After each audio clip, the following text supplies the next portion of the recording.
மங்கையருலகம் மங்கையருலகம் மங்கையருலகம் இது மங்கையருலகம். வணக்கம். வாழ்க வளமுடன், வாழ்க வையகம். மனதில் உறுதி வேண்டும், வாக்கினிலே இனிமை வேண்டும், நினைவு நல்லது வேண்டும், நெருங்கின பொருள் கைப்பட வேண்டும் என்ற பாரதியின் மொழிகளோடு இன்றைய நிகழ்ச்சியை தொடங்குகிறோம். சோளமம்மா சோளமாம், சூப்பர் மக்கா சோளமாம், சோளமாவில் இட்லி செஞ்சு சோளமாவில் தோசை செஞ்சா ஆரோக்கியம் கிடைக்குமாம், சோளமையா சோளமாம், சூப்பர் மக்கா சோளமா. சோளமாவில் இட்லி தோசை செஞ்சா எவ்வளவு நல்லா இருக்கும் தெரியுமா? பாருங்க.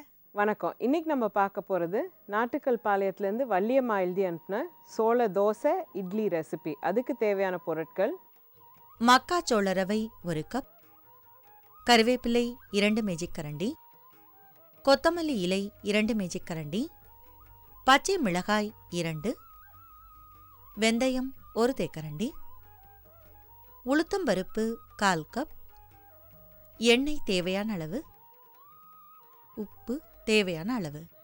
இதுக்கு மக்காசோளம் யூஸ் பண்ணணும். அது இந்த மாதிரி ரவை கிடைக்கும். மக்காசோளம் ரவை, உளுந்து, வெந்தயம் 3யும் நல்லா நைஸாக பேஸ்ட்டாக அரைச்சிக்கிட்டு வரணும். அந்த 3யும் நம்ம ஒரு 2 மணி நேரம் ஊற வச்சு இந்த மாதிரி நைஸாக மாவு மாதிரி அரைச்சி எடுத்துருக்கோம். இது ஒரு 6லேருந்து 8 மணி நேரம் புளிக்க வைக்கணும். புளித்ததுக்கப்புறம் இதில் தேவையான அளவு உப்பு,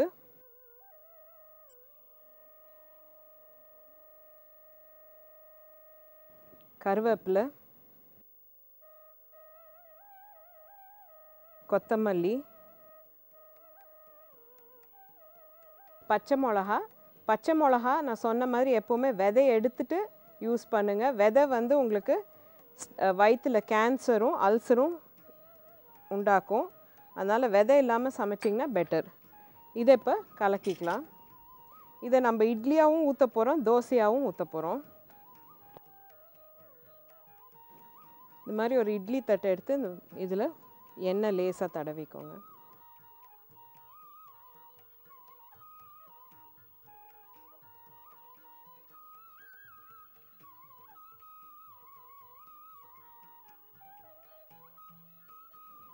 இது ஒரு கொங்கு நாடு ரெசிபி. இது அங்கே அவங்க நிறைய அந்த சோளம், மக்காச்சோளம், சோளம், ராகி அதெல்லாம் நிறையா யூஸ் பண்ணுவாங்க.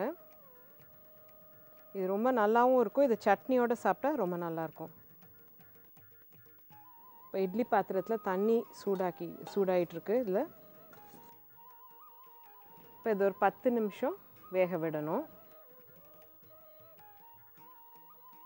இப்போ இதே நமக்கு தோசையாக ஊற்ற போகிறோம். தோசைக்கு கொஞ்சம் மாவில் தண்ணி சேர்த்துக்கணும்.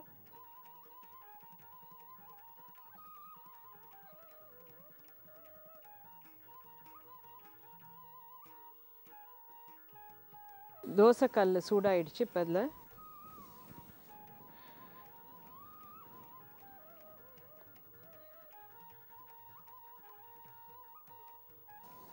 நம்ம நார்மலாக ஊற்றுற மாதிரி ரொம்ப மெல்லிசாக வராது. இதை சுற்றி கொஞ்சம் எண்ணெய்.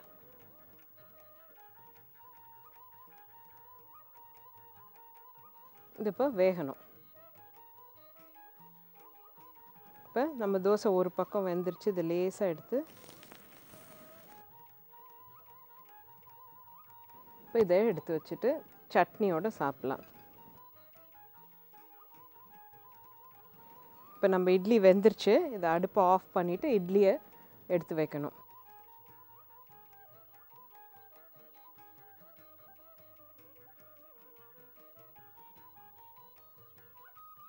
இப்போ நம்ம மக்காச்சோள தோசை இட்லி தயார். மக்காச்சோளம் பார்த்திங்கன்னா இது டயபெட்டிஸ்க்கு நல்லதுன்றாங்க. அதே நேரம் கோலன் கேன்சர் தவிர்க்கும்.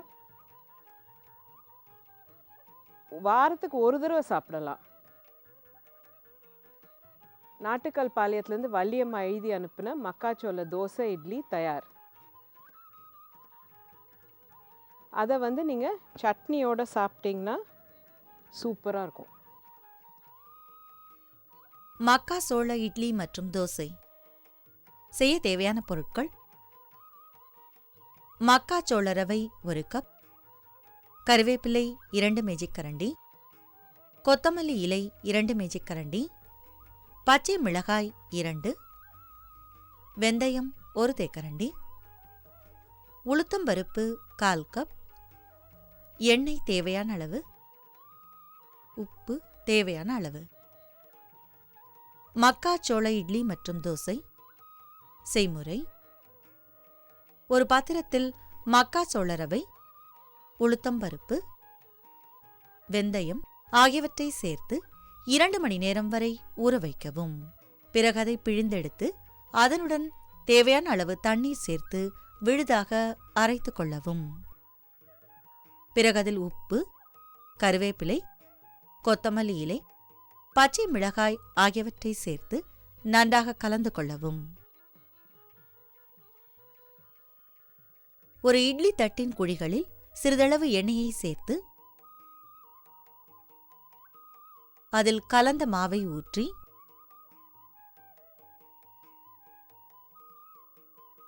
ஆவியில் வேக வைத்து எடுக்கவும்.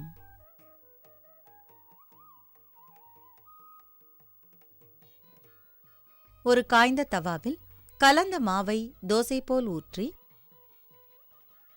2 பக்கமும் எண்ணெயை சேர்த்து